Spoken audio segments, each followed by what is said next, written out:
Welcome back to another episode of Positively Uncensored, your favorite reality TV and interview podcast. It's your host, Leah, and today I'm going to be taking you through some of the accumulating tea that's building for the Married at First Sight Season 18 cast. The season might be over, and I know a lot of you are like, please, no more. I don't want to hear more. And that's completely fair. So if that's you, if that's the boat that you're in, just give me a like. Make sure you're subscribed. Make sure you're following Positively Uncensored podcast over on my other platforms. And you can tune in once I'm covering something different. If you still have some interest, know that I'm going to be covering the things that I think are most pertinent. I would love to cover every single interview that I see, but I just don't have the ability to do so. So I'm going to be doing the interviews that I have the time to do. I'm also going to be talking about some of the Temptation Island tea in a separate video. I do see the cast members slowly starting to do interviews, reunion specials, release their own videos. And I don't think that that's something that I have the capacity to keep up with right now. So my limitation with Temptation Island is going to be kept to whatever I see on social media and on their like Instagram stories, on TikTok. I'm going to be watching from afar. Feel free to keep me informed in the comments. If there's anything that I'm missing, let me know. But without further ado, let's get into AD's episode with Michelle, Alan. But without further ado, let's get into AD's episode on her podcast, What's the Reality, that she did with Michelle, Alan, Emem, and at the end, Brandon, so that we can dive into all of the main points. Just a reminder, make sure that you go ahead and listen to her podcast. At the very least, go give her podcast a like. Make sure that you're subscribed. I never want to cover people's videos and take away from their content. I more so would like to amplify the interviews that they do and make sure that nobody has missed out on things. So the clip that I want to start with is Michelle reflecting on her experience. She touches on her experience in therapy. She also touches on the anger that she had towards David during this process and why she was angry. These are things that I was very curious about, and I think give me a window to ask Michelle further questions when I have the chance to talk to her tomorrow. One of our not so nice people said, Michelle needs therapy, not a husband. Why can't Michelle have therapy and a husband? Right. I am in therapy, everybody. So yes, I am in therapy. I have heard everyone loud and clear. I'm crying. Yeah. How do you feel about that? I can admit that I was definitely not nice in the beginning, and I had a lot of anger towards the match that I took out on him that should not have been directed towards him. I was really excited about like having this opportunity. Like I'm 40, I was ready to get married. And so when I was matched with him, I had a hard time understanding why we were put together. Yep. And then the more he kind of dumped a lot of stuff on me really quickly. Yeah. And then I was like the housing. Yeah, like I think stuff. I mean we'd been married for 35 seconds and he was like, I live at home with my parents, I smoke cigarettes, I have a tattoo of my ex like on my chest, and I was like, whoa. You're like, he was my dream man. Yeah, and so that's what I wrote down. And then like I am someone who I have a hard time getting over things, and so once I heard those, like I could not get it out of my head. I can imagine. Yeah, and I kept being like, he's like, nice, like quit it. But there was like, the more I got to know him, the more just like something was always off, and I never could place what it was. Okay, so I'm going to pause it because I have a couple of thoughts. First of all, with the idea and on the note of something being off and her never really knowing what it was, I've had questions about this since day one. And I guess more so since we've confirmed the cheating scandal. And I'm curious if Michelle sensed a shift in energy from David and if she was picking up on the fact that he was putting his interests elsewhere, i.e. pursuing Madison. I'm not sure if that was a detectable shift in his energy and how he was pursuing her. I'm not sure if he got tired of how she was treating him and the lack of grace that he was receiving, so he went into a different mode. If I'm honest with you, my personal opinion that I'm going to not impose on the episode so that I can give her the space to answer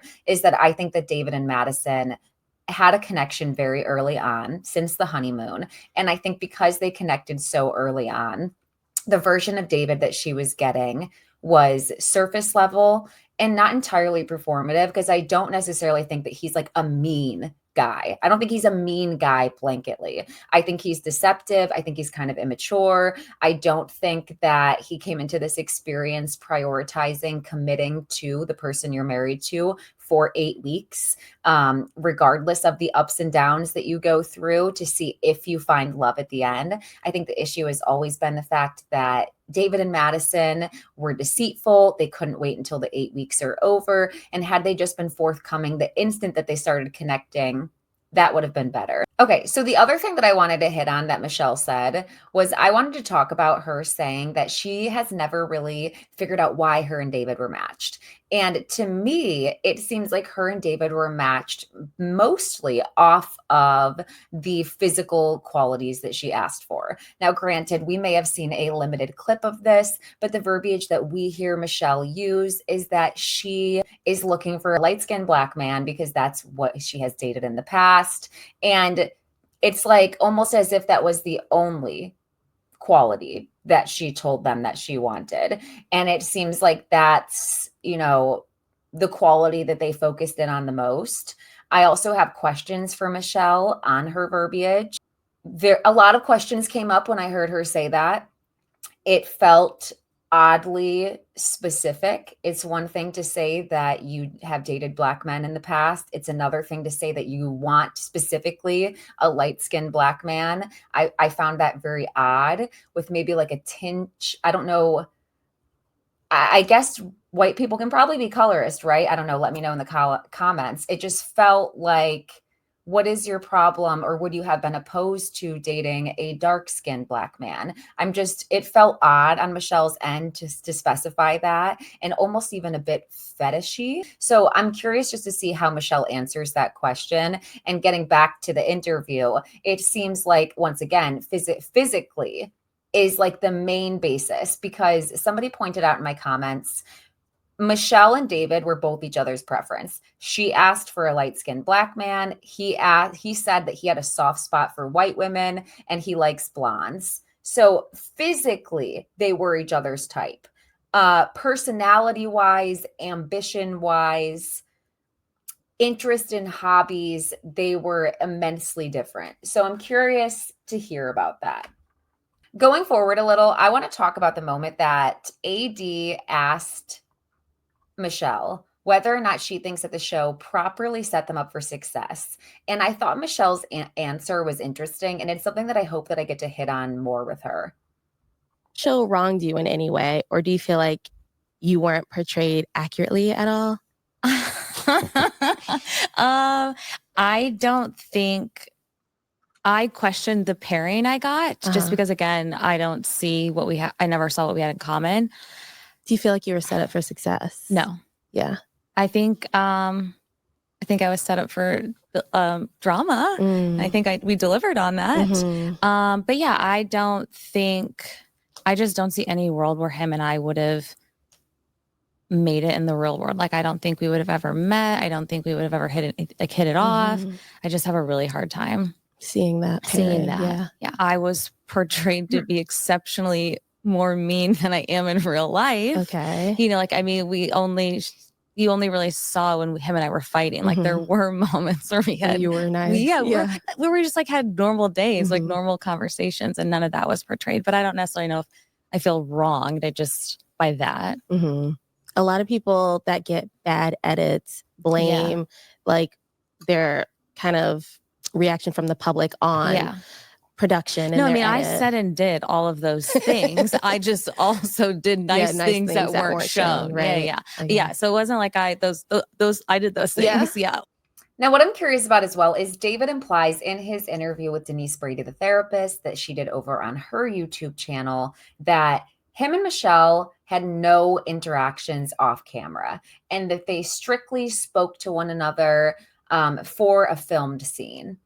I have questions about a lot of stuff that Madison and David said where it's unclear, and it's unfortunate, but because they lied during this experience, they had ample opportunities to be forthcoming with the experts, and yet they weren't. about how they were feeling, even in a solo session, even to a producer. So I just have questions about, are they trying to absolve themselves? We saw the video clip of Madison saying prior to her session with the experts and David that she didn't want to go in there and be made out to be a bad person. She more so was expecting them to support them. So I just have a lot of questions, and I'm hoping to verify with Michelle about her experience, and not in reference to Madison, but in reference to her and David and the experience that they had together. Going forward a little bit, I'm going to go to the part where Alan talks about the extent of which he has kept in contact with Madison and David, and if they have reached out to him. You do you. You know, have fun. I know I've gotten a couple messages. Yeah. From David? From both. Oh, saying what? Honestly, I don't remember. Just general, like, you know, like I'll do a story and then there's a little comment like, on reactions and stuff. Like, hey, you know, hope you're, after these past couple episodes, I honestly don't remember. It's not something, they're not in my life. I'm not surprised that Madison and David are reaching out to Alan. Like, to be honest, they weren't the people who were wronged in this experience. So it doesn't surprise me that they would like to maintain some sort of friendship with Alan, and still probably do feel bad about how things happened. They probably do feel guilty now, but it's not up to Alan to forgive them. It's really not. And you guys seemed very smug during this experience, very comfortable lying. So unfortunately, you know, you made your bed. Now you have to lie in it. So going forward a little bit, now I'm going to get into Emem's interview with AD that she had separately. The part that I picked up on from the beginning. Now, you would have to watch the full thing to see the context because you're not going to get it from this clip. But when Emem was talking about her experience with Akichi, she does seem emotional. And it could be because of, trigger warning, you know, her pregnancy loss and still processing that, knowing that it's going to be something she talks about. It could be anxiety over rehashing this experience. There could be a lot more pain in this experience between her and Akichi than what we saw on camera. Or she could just be nervous about doing an in-person podcast. But that is something I picked up on. I want to make sure that I do our interview with care. I definitely do want to talk about Akichi. They touch on him for about 5 minutes in this interview. I do want to dive a little bit deeper into Akichi, all the while not to trigger Emem or make her relive the entire situation. But there are so many things that were never clarified to us as the audience. And I also have a lot of questions about how the experts supported her throughout this experience. But in this clip, she's talking about the moment that she knew that Akichi was unattracted to her. And I just felt like this was pertinent because from my recollection, it's very early on in the experience. Process. Right. I mean, now the actions that happened during the process, I couldn't control. I couldn't control the things that he said or did. So I only was taking care of myself and controlling the things I could, which was myself. On wedding day, did you feel that he wasn't attracted to you? On wedding day, I did not feel that he wasn't attracted to me. Yeah. When did that start creeping in? The minute he called me an asshole. Yep. That'll do it. Yeah. That'll do it. When he called me an asshole, I kind of figured that out. Yeah. That'll do it. Yeah. Enough of that, man. Yes. So that's the time. They did spend longer. Like I said, they spent about 5 minutes talking about Akichi. So that's not the only clip.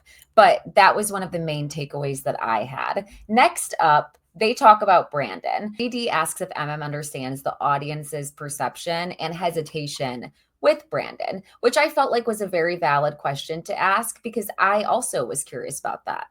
Or there's this familiarity between the both of us, and it kind of helped things work. He's already friends with the people who would hold him accountable should something go wrong. He's been vetted. He's been well vetted. Yeah. Next comment. Emem lost so many this episode. Laud. With this one has this, like with this the sad face. We was rooting for you, but ma'am, you just went on one date, got engaged all in one episode, and leave EKG alone. We all know he don't want to talk to anyone. Yeah. That has a lot to do with my apologies because I like to end things on a good note. The apology was mainly for me. Okay. Because I don't like speaking to people the way that I had to speak to him because that's where he took it. That's where we took it. I don't like to speak to people like that. And I had to apologize for my own good conscience because I don't want anybody to be made to feel small based off of something that I said. So are you sorry for what you said or sorry for how you said it? I'm sorry for how I said it. Yeah. I could have used better words that weren't as harsh. But, when you're hurt, you say some things. Yeah. And that's what came out. I wish you nothing but the worst. Nothing but the Nothing worst. but the worst. Yeah. Don't get on my bad side. I don't think that Emem did a thing wrong. Not with her split from Akichi, not with how she talked to him. I of course will have this conversation with Emem, but it seems to me like she was dealing with someone who refused to ever address things, ever settle things. And there was a lack of closure in their relationship. There was a lack of communication in the relationship. It felt like Akichi resented her. That's my perception. From the moment he saw her apartment real time during that episode, I said, I think he's going to be insecure. He left that saying, in what way can I lead you? What can I do for you?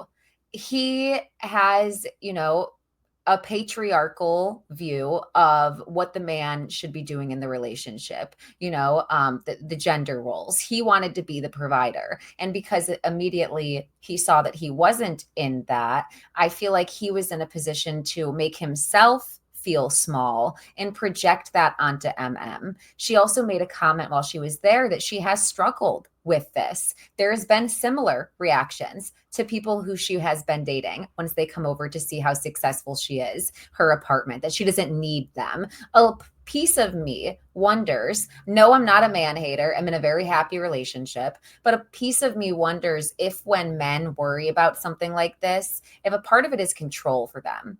Knowing that your wife depends on you.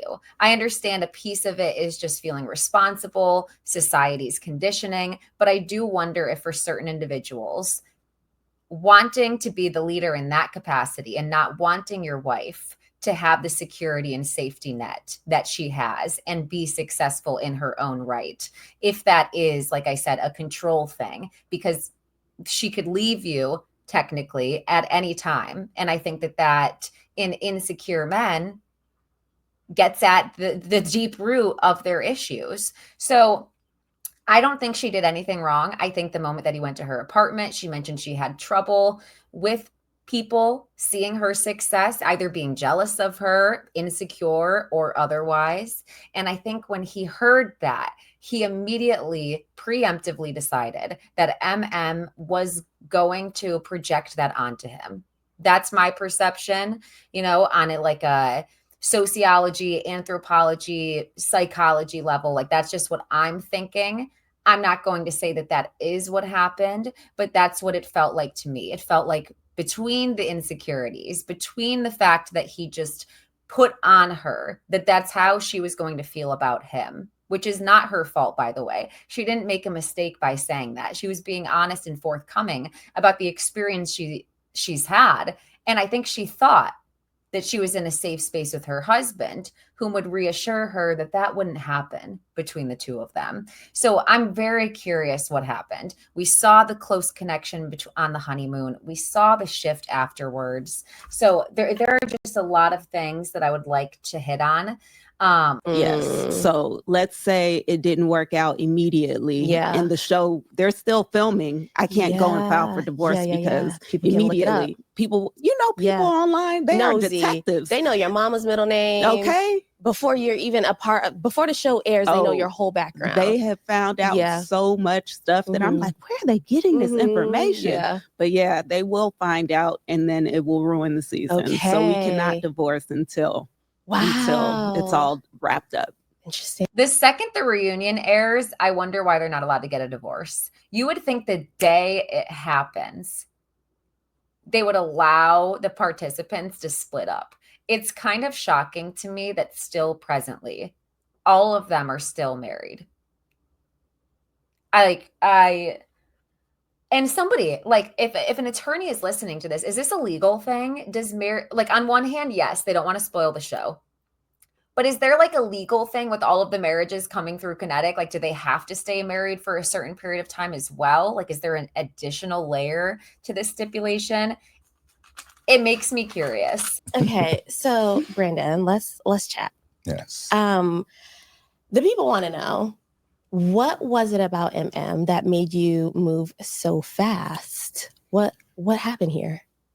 Her ability to be an empath, her ability to recognize my weakness as a strength. And when I felt that, I can't let that go. She didn't judge me for my weakness, my past, and me. Basically, I was going through like 2 divorces. One with my job, something you do your whole life, you live for, and you can't take it no more.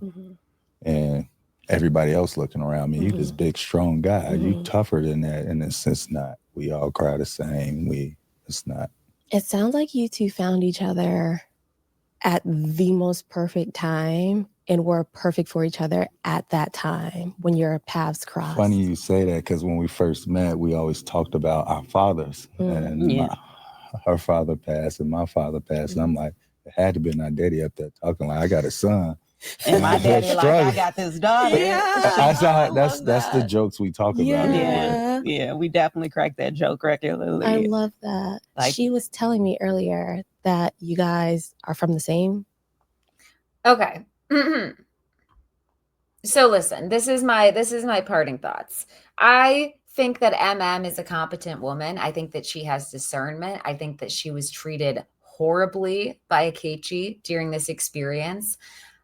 My best foot forward says that why should she have to change and amend her timeline?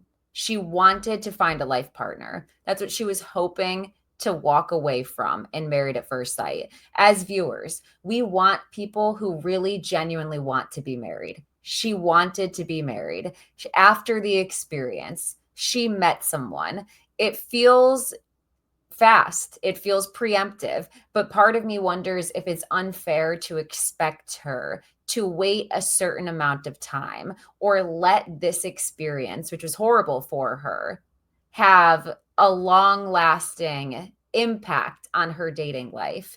I think Akichi said in one of his clips, and somebody let me know in the comments, Mafs fan, if you're watching, if you remember a clip of this, let me know. But I swear there was a clip of Akichi saying he was over it as soon as he left. Like, they're like, is this going to take you a while to get over? He was like, I was over it as soon as I walked in there. So I just think it's like a bit of an unfair projection on Emem. I think that Brandon made it more difficult because he is so boisterous and he is, just extra. It comes across as fame hungry. Even him showing up to that interview with AD, if I'm being honest, it just seems like he's in all of her moments. And I don't know if he is her security blanket right now. So she asks him to be there, if he volunteers to be there, if he has to be there. But those are just some of the few concerns I have. But I feel like going in, like I said, best foot forward. I almost question if it's unfair to expect Emem to take a certain amount of time off of her timeline to wait for the appropriate timeline to us viewers when she's feeling something. That doesn't mean that I still don't have hesitations about Brandon, but I question that. Now, the extra layer, without projecting anything onto their relationship, because I wish them all the best. I truly, truly do, which you will see me express in the interview. I do wonder if there's a lot to them having a trauma bond. Divorce is traumatic. Dating can be traumatic. Having that experience on camera for the world to see is traumatic. Add on that mutual loss of one of your parents, whether it was during the time of the show or whether it was before, it's another trauma to connect on. So you wonder if that's a large part of their relationship. I just still have some questions, but I do understand more about just kind of how ironic it is that they ended up together and all of the times that they've passed each other or could have met, and links between them where they were just one person apart from each other. AD mentions the fact that she thinks that they were connected by a red string. And to some degree, I could see that. Is it the timeline ideal? No. But you know what? There's somebody for everybody. I also have questions about how Brandon talks about his last relationship and if it makes her nervous because he was in this relationship.